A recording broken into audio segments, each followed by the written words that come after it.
Bonjour à tous et bienvenue sur cette nouvelle vidéo. Avez-vous un rêve, un objectif ultime à atteindre dans votre vie, une quête qui passerait au-dessus de toutes les autres? Il est probable que oui. Vous désirez peut-être être riche, devenir médecin, architecte ou encore un athlète de haut niveau. Si vous regardez cette chaîne, il est également possible que vous désiriez devenir entrepreneur. Mais savez-vous pourquoi? Avez-vous une idée des raisons qui vous poussent à vouloir atteindre ces objectifs? Vous en avez peut-être une idée, mais la réalité n'est pas totalement celle qu'on pense. Pour mieux le comprendre, on va prendre un exemple concret.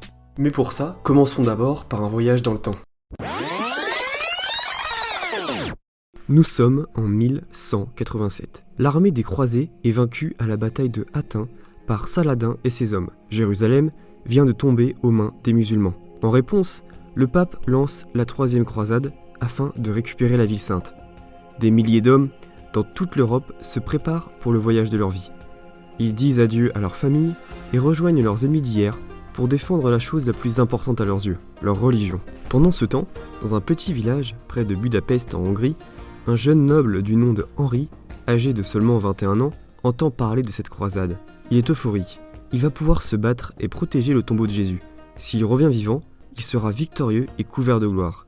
Et s'il meurt au combat, il est persuadé que son âme montera au paradis pour l'éternité. Henri s'imagine déjà fendant le crâne d'un guerrier musulman. Il sait aussi qu'il recevra probablement une flèche dans le cœur ou un coup d'épée dans l'estomac, et qu'il mourra sur le champ de bataille. Mais il n'en a pas peur, bien au contraire, il en est persuadé, mourir sur le champ de bataille est sa destinée. De notre point de vue contemporain, s'imaginer risquer sa vie pour aller défendre le tombeau d'un inconnu à l'autre bout du monde nous paraît ridicule.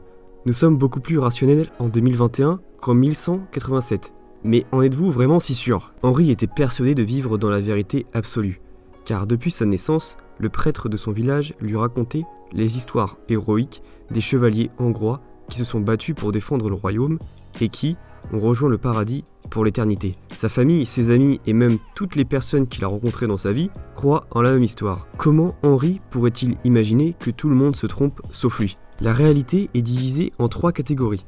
La réalité objective, la réalité subjective et la réalité intersubjective. La réalité objective correspond à tout ce qui est visible et observable grâce à nos 5 sens, la gravité, le goût ou encore les couleurs. La réalité subjective correspond à nos émotions, la peur, la faim ou encore la colère. La troisième réalité est celle qui guide tous les êtres humains dans leur vie. Elle englobe les croyances et les histoires que se racontent tous les êtres humains.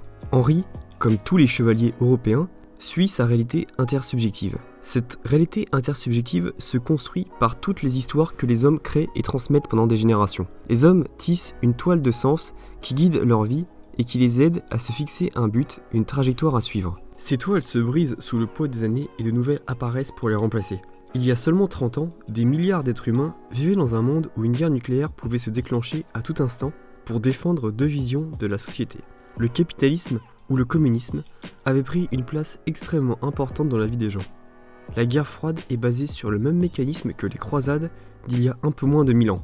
Qui sait ce que penseront les générations futures de notre réalité intersubjective actuelle et des questions qui nous tiraillent? Observons le monde qui nous entoure et tentons de comprendre toutes les histoires que nous nous racontons et qui définissent notre vie. Quand on y réfléchit, les pays ou encore l'argent ne sont que le produit de notre imagination. Ils n'existent que dans notre tête et guident la vie de milliards d'individus à travers le monde. La société influence grandement notre vision de la vie et nous donne de nouveaux objectifs à suivre. Prenons par exemple le cas de la péninsule de Corée. Ce territoire est divisé en 2 pays qui n'ont absolument rien en commun, la Corée du Sud et la Corée du Nord. Si on compare le mode de vie, les opinions politiques et la vision du monde des habitants des 2 pays, il est très difficile d'y trouver des points communs.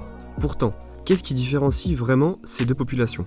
Elles n'ont pas un ADN ou une morphologie différente. Toutes ces différences reposent sur leur réalité intersubjective. Les Nord-Coréens entendent depuis leur naissance les bienfaits du communisme et les menaces du capitalisme et du monde extérieur, alors que les Sud-Coréens vivent dans un pays ouvert sur le monde où les idées capitalistes sont plus répandues. Les Coréens vivent dans le même monde, mais les histoires qu'ils se racontent depuis la guerre de Corée les ont conduits à vivre une vie avec des objectifs bien différents. À quel point sommes-nous dirigés par notre réalité intersubjective?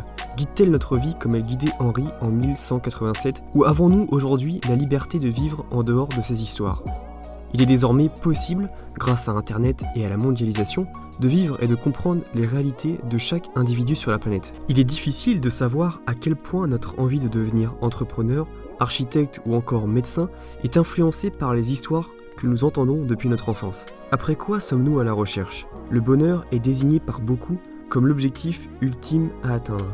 Si on écoute la majorité, la réussite professionnelle et l'argent semblent être très importants pour y parvenir. Courons-nous derrière le bonheur exactement comme Henri était à la recherche du sarrasin capable de lui donner un aller simple pour le paradis?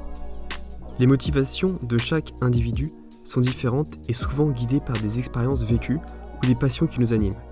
Mais nous ne pouvons pas nier que notre réalité intersubjective a un rôle très important dans les décisions que nous prenons. Tout comme il nous paraît inconcevable aujourd'hui de mourir pour défendre notre religion, il aurait paru inconcevable pour Henri de vivre comme nous le faisons actuellement. Finalement, notre société actuelle n'est pas beaucoup plus rationnelle que la société moyenâgeuse, contrairement à ce que beaucoup semblent penser. Nous avons terminé cette vidéo. Le sujet traité aujourd'hui relève plus de la philosophie que de l'entrepreneuriat, mais nous pensons qu'il peut être intéressant de comprendre ce phénomène pour avoir une vision plus claire du monde et de nos motivations. Si vous avez la moindre remarque concernant notre travail, n'hésitez pas à nous écrire un commentaire. Nous sommes également actifs sur TikTok, alors n'hésitez pas à aller voir notre travail. Le lien est dans la description.